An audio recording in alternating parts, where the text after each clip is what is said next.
Hi students, welcome to SAMACHEER Study YouTube channel. In this video, we are going to solve numerical problem number 12 from unit 2 current electricity chapter in standard 12 physics subject. Let us read the question. Determine the current flowing through the galvanometer G as shown in the figure. Problem nalla note panningena இது வந்து it resembles Wheatstone's bridge, but there is current flows through the galvanometer. We have to find current flowing through this branch. Okay, so இதுக்கு என்ன method use பண்ணணும்னா Kirchhoff's current law and Kirchhoff's voltage law base பண்ணி தான். Almost it is the same problem as like that of numerical problem number 10. அது என்ன மெத்தட்ல solve பண்ணோமோ அதே மெத்தட்ல தான் இங்கேயும் சால்வ் பண்ண போறோம் ஸ்டூடெண்ட்ஸ். ஓகேவா? So first we have to check how many currents are here. என்னென்ன currents இதுல மென்ஷன் பண்ணியிருக்காங்க பாருங்க. 3 currents are mentioned. I1, I2 and IG. So 3 different currents are mentioned here, but only 2 loops. அப்ப என்ன செய்யணும்? first step, ஏதாவது ஒரு ஜங்ஷன்ல Kirchhoff's current law apply பண்ணி we have to write one current in terms of others. But இதுக்கு நல்லா note பண்ணுங்க, இதுல வந்து இந்த at junction P நீங்க வந்து Kirchhoff's current law apply பண்ணி பாருங்க. At junction P apply KCL. So KCL apply பண்ணும்போது இங்க கரண்டோட வேல்யூ கொடுத்திருக்காங்க. Okay, so incoming current 2. so incoming currentக்கு plus symbol கொடுப்பீங்க, outgoing currentக்கு minus symbol. plus 2 minus I1 minus I2 equal to 0. ஓகேவா? நம்ம Kirchhoff's current law என்ன படிச்சிருக்கிறோம்? algebraic sum of all the currents meeting at a junction is 0. so இதுல வந்து algebraic sumங்கும்போது sign convention என்ன கொடுத்திருக்கிறோம்? incoming currentக்கு plus outgoing currentக்கு minus. so இதுதான் அந்த expression. so இப்போ இதுல இருந்து நான் என்ன செய்ய போறேன்னா ஏதாவது ஒரு current in term of other current எழுதிப்போம். let us choose I1. so I1 எப்படி எழுதலாம்? இந்த I1 வந்து equal to signக்கு oppositeல வந்துருச்சுன்னா this I1 equal to 2 minus I2. ஓகேவா? so let us choose this expression 2 minus I2. Okay, இதுதான் I1. நான் இனி எந்த இடத்துல எங்கெல்லாம் I1 வருதோ அதுல எல்லாம் 2 minus I2 சப்ஸ்டிட்யூட் பண்ணலாம். அடுத்த நெக்ஸ்ட் ஸ்டெப் என்னது? let us choose any one loop. so இங்க எத்தனை loops இருக்கு பாருங்க. loopsனா closed path for the current to flow. so இதுல this is one loop, this is second loop. so first loop PQSP. so இதுதான் first loop. okay, so இந்த first loopல என்ன apply பண்ணணும்? நம்ம KVL. so அதுக்காக தான் இதை செப்பரேட்டா எடுத்திருக்கிறேன். இதுல என்ன அப்ளை பண்ண போறோம்? KVL அப்ளை பண்ண போறோம். okay, so PQSP நோட் பண்ணிப்போம். இதுல KVL அப்ளை பண்றோம். so KVL எப்படி அப்ளை பண்ணணும்? இதுல ஏதாவது EMF இருக்குதா? இல்ல, ஜஸ்ட் ரெசிஸ்டன்ஸ் மட்டும் தான் இருக்குது. அதுல நல்லா நோட் பண்ணணும், இந்த galvanometerக்கு அக்ராஸா ரெசிஸ்டர் வேல்யூ கொடுத்திருக்காங்க 10 ohms. so இது வந்து ஆக்சுவலா 10 ohms. ஓகேவா? so இப்போ எழுதலாமா? so let us assume first ஏதாவது ஒரு டைரக்ஷன் அசியூம் பண்ணணும். நான் வந்து clockwise அசியூம் பண்றேன். ஓகே, so இந்த டைரக்ஷன்ல நம்ம அசியூம் பண்ணி அந்த டைரக்ஷன் வழியா கரண்ட்டுக்கு சைன் எழுத போறோம். Okay, so let us note current flowing through I1 என்ன டைரக்ஷன்ல ஃப்ளோ ஆகுது? இந்த டைரக்ஷன். நம்ம எடுத்துக்கிற கன்வென்ஷன் இதே டைரக்ஷன் தான். ஏன்னா clockwise-ங்கும் போது கரண்ட் இங்க இருந்து இங்க ஃப்ளோ ஆகும். Okay, so both are same directions, so we can use plus. so plus 5 I1 எழுதியாச்சா? அடுத்தது இந்த ஸ்டெப் வாங்க. இங்க வந்து எவ்வளவு ஓம்ஸ்ல ரெசிஸ்டன்ஸ் இருக்குது? 10 ohms. அதுல ஃப்ளோ ஆகக்கூடிய கரண்ட் IG. so இப்போ இதுல சைன் கன்வென்ஷன் எப்படி எழுதணும்? you are choosing clockwise direction. so இங்கேயும் கரண்ட் இந்த டைரக்ஷன்ல தான் ஃப்ளோ ஆகுது. ஓகேவா? so அப்போ அதோட வேல்யூ எப்படி எழுதணும்? plus 10 IG. கரெக்டா? அடுத்தது பாருங்க, இந்த I2 இந்த கரண்ட் இது என்ன டைரக்ஷன்ல ஃப்ளோ ஆகுது? அவங்க கொடுத்துருக்கிற டைரக்ஷன் திஸ், பட் நம்ம எடுத்துருக்க கன்வென்ஷன் clockwise. அப்போ நம்ம இந்த டைரக்ஷன்ல போறோம். So both are opposite directions. அப்போ சிம்பிள் என்ன கொடுக்கணும்? Sign minus. ஓகே, இதுதான் கரெக்டாக நோட் பண்ணணும்.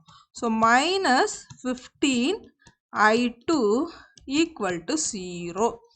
நல்லா நோட் பண்ணுங்க, இந்த KVL அப்ளை பண்ணி வந்திருக்கக்கூடிய ஈக்குவேஷன்ல உங்களுக்கு I1 இருக்குது, IG இருக்குது, I2 இருக்குது. ஸோ ஒரு எக்ஸ்பிரஷனில் 3 டிஃப்ரெண்ட் வேரியபிள்ஸ் அன்னோன்ஸ் இருக்குது.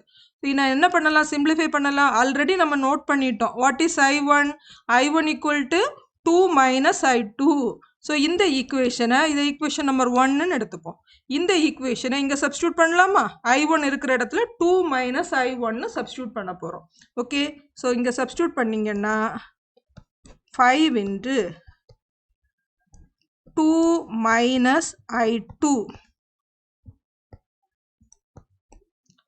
okay, plus 10 into IG minus 15 into I2 equal to 0. இனி இதை சிம்பிளா நீங்க சப்ஸ்டியூட் பண்ணி மேத்தமெட்டிக்கலா எழுதலாமா? 5 into 2 10 minus 5 I2. Ordinary mathematics தான். Plus 10 IG minus 15 I2, that is equal to 0. இப்போ I2 terms எல்லாம் செப்பரேட் எழுதலாமா? minus 5 minus 15. So minus 20 I2 plus 10 IG. இந்த கான்ஸ்டன்ட் டேர்ம் ஆப்போசிட் வரும்போது என்ன ஆகும்? மைனஸில் வரும் இல்லையா? ஈக்குவல் டுக்கு ஆப்போசிட் சைடில் வரும்போது மைனஸில் எழுதுவோம். Equal to -10. நமக்கு ஒரு எக்ஸ்பிரஷன் கிடச்சிருச்சு. இந்த ஒரு எக்ஸ்பிரஷனில் மொத்தம் எத்தனை டேர்ம்ஸ் இருக்குன்னு பாருங்க. ஜஸ்ட் 2 டேர்ம்ஸ் தான். ஒன்று I2ல இருக்குது, இன்னொன்றில் IGயில் இருக்குது. ஸோ இதை வந்து நீங்கள் என்ன எக்ஸ்பிரஷன் எடுத்துக்கிறீங்க? உங்களோட எக்ஸ்பிரஷன் நம்பர் 2ன்னு எடுத்துப்போம். Okay, now let us consider next loop. இந்த லூப் என்னது? இதோட ஆப்போசிட் சைடில் எடுத்துருக்கிறோம். Loop QRSQ. எகெயின் அதே மாதிரி கிர்ச்சாஃப் வோல்டேஜில் அப்ளை பண்ணணும். ஸோ இதில் வந்து உங்களுக்கு அண்டர்ஸ்டாண்டிங்காக நான் anti clock wise direction choose பண்ணேன். நீங்கள் எனி டைரக்ஷன் சூஸ் பண்ணலாம். ஓகே, ஸோ நான் வந்து இதில் anti clock wise direction choose பண்ணி, ஆன்டி கிளாக் வைஸ்னால் எல்லா கரண்ட்ஸும் இந்த சைடில் இருந்து இப்படி ஃப்ளோ ஆகிறது மாதிரி சூஸ் பண்ணி என்ன எழுத போகிறேன்? இந்த கிர்ச்சாஃப் வோல்டேஜில் ரூல் எழுத போகிறேன். ஸோ ஃபஸ்ட்டு இதில் வருவோம். இந்த 10 ohms ரெசிஸ்டர் எடுத்திருப்போம். இப்போ ஆன்டி கிளாக் வைஸ்னால் கரண்ட் இப்படி ஃப்ளோ ஆகுது. நம்ம எடுத்திருக்க கன்வென்ஷன் படி. கொடுத்துருக்கிற கன்வென்ஷனில் current opposite direction. So opposite டைரக்ஷன்னா என்ன சிம்பிள் எழுதணும்? மைனஸ். ஸோ -10 இன்ட்டு கொடுத்துருக்கிற கரண்ட் அப்படியே எழுதிக்கோங்க. I1 minus IG. அடுத்தது இங்கே வாங்க. கேல்வனாமீட்டரில் 10 ohms ரெசிஸ்டன்ஸ். நம்ம அசம்ஷன் படி கரண்ட் இந்த டைரக்ஷனில் ஃப்ளோ ஆகும். So both are same direction. நம்ம அசியூம் பண்ணியிருக்கிற கரண்ட்டும் கொடுத்துருக்கிற கரண்ட்டும் சேம். அப்போ ப்ளஸ் சிம்பிள் போட்டு அதோட ரெசிஸ்டன்ஸ் வேல்யூ 10 IG எழுதிக்கலாமா? அடுத்தது இங்கே வாங்க. இங்கே என்னோட கரண்ட் இந்த டைரக்ஷனில் ஃப்ளோ ஆகும். அங்கே கிவன் கரண்ட்டும் சேம் டைரக்ஷன். அப்போ சேம் டைரக்ஷன் என்ன எழுதிக்கலாம்? Plus plus resistance value 20 into I2 plus IG. இப்போ இதை வந்து x that is equal to 0. இதான் KVL. ஸோ இதை எழுதணுன்னா இனி நீங்கள் மேத்தமெட்டிக்கல் சிம்பிளிஃபிகேஷன் தான் உங்களோட டியூட்டி. ஓகே, ஸோ மேத்தமெட்டிக்கலாக எப்படி சிம்பிளிஃபை பண்ண போகிறோம்? -10 into I1. ஓகே, இந்த மைனஸ் இன்சைட் வரும்போது minus into minus plus 10 IG. Again இங்கே ஒரு 10 IG இருக்குது. That is plus 10 IG plus 20 I2. இந்த 20 இங்கே மல்டிப்ளை பண்ணுறோம். Plus 20 IG equal to 0. எழுதியாச்சா எக்ஸ்பிரஷன்? இனி வந்து இதில் நம்ம ஆல்ரெடி பார்த்தது மாதிரி 3 டிஃப்ரெண்ட் கரண்ட்ஸ் இருக்குது இங்கே. இதில் I1 in terms of I2 எழுதலாம். ஓகே, அது என்ன எக்ஸ்பிரஷன் நம்ம ஆல்ரெடி பார்த்துருக்கோம்? I1 equal to 2 minus I2, isn't it? So இங்கே நம்ம அப்ளை பண்ணலாம். I1 equal to 2 minus I2. So -10 into I1 வேல்யூவை 2 மைனஸ் I2ன்னு எழுதியாச்சு. ப்ளஸ் இந்த 10 IG ப்ளஸ் 10 IG ஆட் பண்ணி எழுதிப்போமா? கொஞ்சம் சிம்பிளாக இருக்கும். 20 IG plus 20 I2 plus 20 Ig equal to 0. So இந்த minus 10 multiply பண்ணுவோம். minus 20, the minus into minus இங்க plus ஆகும். So plus 10I2 plus இங்க ஒரு 20 Ig இருக்குது, இங்கேயும் ஒரு 20 Ig. So ரெண்டையும் சேர்த்து எழுதுனீங்கன்னா 40 Ig ன்னு எழுதிக்கலாமா? 40 Ig plus இங்க ஒரு 20 I2 again இருக்குது. இது நீங்க சிம்பிளா ஒரே டைம்ல ஆன்சர் எழுதணும்னாலும் எழுதிக்கலாம். ஓகே. ஸோ இப்போ எத்தனை I2s இருக்குது? 10 I2 plus 20 I2. ஸோ ரெண்டையும் சேர்த்து ஆட் பண்ணோம்னா 30 I2 plus 40 Ig. இந்த minus 20 equal to opposite side வரும்போது என்ன ஆகிரும்? plus 20 ஆகுமா? So that is equal to plus 20. ஒரு expression கிடைச்சாச்சா நமக்கு? So 30 I2 plus 40 Ig equal to 20. So இதை equation number 3 ன்னு எடுத்துக்கிறேன். ஓகேவா? Now consider equation 3 and 2. 3ஐயும் 2ஐயும் compare பண்ணுங்க. 2 வந்து எப்படி இருக்கு? minus 20 I2 plus 10 Ig equal to minus 10. ரெண்டுமே I2 Ig termல எழுதியிருக்கிறோம். Okay. So once again I write equation number 2. minus 20 I2 plus 10 Ig equal to minus 10. That is equation number 2. இப்போ இந்த 2ஐயும் 3ஐயும் solve பண்ணி Ig value calculate பண்ணணும் students. எப்படி பண்ணலாம்? ரொம்ப சிம்பிளா இந்த I2வை கேன்சல் பண்ணணும். கேன்சல் பண்ணுறதுக்கு மேத்தமெட்டிக்கலாக என்ன மெத்தட் இருக்குது நல்லா நோட் பண்ணுங்க. 30 minus 20 அந்த மாதிரி எழுதுனா 10 I2 அந்த மாதிரி கிடைக்கும். ஸோ இப்போ இதை மொத்தமாக 0 ஆக்கணும்னா ஒரே ஒரு மெத்தட் தான் இருக்குது, ஈஸி மெத்தட். இந்த 30 multiplied by 2னா 60 ஆகும். 20 multiplied by 3னா அதுவும் 60 ஆகும். அப்போ ஈஸியாக கேன்சல் பண்ணலாமா? அதனால நம்ம என்ன செய்ய போகிறோம்னா multiply equation 3 with 2. எதுக்காக?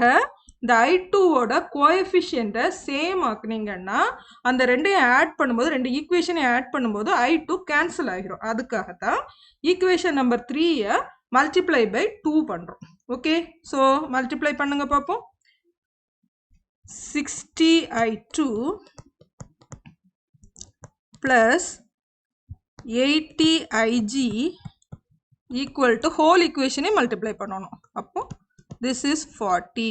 இது வந்து புது equation நமக்கு கிடைச்சிருக்குது. அடுத்தது equation number 2. அதை எதனால multiply பண்றீங்க? 3ஆல multiply பண்றீங்க. எதனால? அப்பதான் இந்த coefficient equal ஆகுது. ஓகே. இப்போ செய்தா minus 60 I2 இதுல 2ஆல multiply பண்ணீங்கன்னா 20 Ig. Sorry, 30 Ig equal to minus 30. Okay va? Minus 60 Ig minus plus 30 Ig equal to minus 30. Equation 5. ரொம்ப சிம்பிள் ஆகியாச்சு. நம்ம என்ன செய்ய போறோம்? இந்த 4th equationல இருந்து 5th equation மைனஸ் பண்ண போறோம். ஏன்னா இங்க பிளஸ் இங்க மைனஸ் சிம்பிள். நமக்கு வேண்டியது என்னது? I2வை கேன்சல் பண்ணணும், அவ்வளவுதான். ஸோ சிம்பிளா கேன்சல் பண்ணிடலாமா? So you add these 2 expressions. ரெண்டையும் ஆட் பண்றோம். ஆட் பண்ணும்போது இது 0. இங்க என்ன ஆகும்? 110 Ig ஈக்குவல் டு 10. இப்போ Ig வேல்யூ எழுதிடலாமா? Ig equal to 10 divided by 110. 0 0 cancel ஆகிரும். Okay. So 1 divided by 11. So நீங்க எழுதும்போது எப்படி எழுதணும்? Ig equal to 1 divided by 11 amperes. இதுதான் உங்களோட answer. So what's the current flowing through the galvanometer? 1 divided by 11 amperes. So simple problem தான். மேத்தமெட்டிக்கலாக steps கொஞ்சம் நீங்கள் எக்ஸ்பேண்ட் பண்ணி எழுத வேண்டியது இருக்கும். ஸோ இது ஹோல் ஸ்டெப்ஸையும் ஒன்ஸ் அகெயின் நம்ம ரிப்பீட் பண்ணி பார்த்துடலாம். ஃபர்ஸ்ட் என்ன செய்திருக்கிறோம்? கிவன் ப்ராப்ளத்தில் you have to apply Kirchhoff's current law. So Kirchhoff's current law apply பண்ணி நீங்கள் என்ன பண்ணுறீங்க? அதோட வேல்யூஸை ஒரு கரண்ட் அதாவது 2 minus I2 equal to I1 எழுதுறோம். அதாவது ஒரு கரண்ட்டை in terms of other currents எழுதிடுறோம். அடுத்தது ஒரு பர்டிகுலர் லூப்புக்கு கேவிஎல் அப்ளை பண்ணியிருக்கிறோம். அந்த மாதிரி கேவிஎல் அப்ளை பண்ணி அதோட ஸ்டெப்ஸ் எழுதி ஈக்குவேஷன் 2 கிரியேட் பண்ணியிருக்கிறோம். இந்த ஈக்குவேஷன் 2 நீங்கள் டிரைவ் பண்ணும்போது நல்லா நோட் பண்ணுங்க, I1 in terms of I2 எழுதியிருக்கிறோம். ஓகே, ஸோ இதே மெத்தடில் அடுத்ததும் ஈக்குவேஷன் எழுதி கேவிஎல் ஈக்குவேஷன் எழுதி I1 in terms of I2 எழுதி அதுலேயும் ஒரு எக்ஸ்பிரஷன் கொடுத்துருக்குறோம். ஸோ ரெண்டையுமே மேத்தமெட்டிக்கலாக மேனிப்புலேட் பண்ணிங்கன்னா உங்களுக்கு final answer current flowing through the galvanometer is 1 divided by 11 amperes. Okay students, hope you understand this problem. If you like this video, please subscribe and share it to your friends. Thank you so much for watching.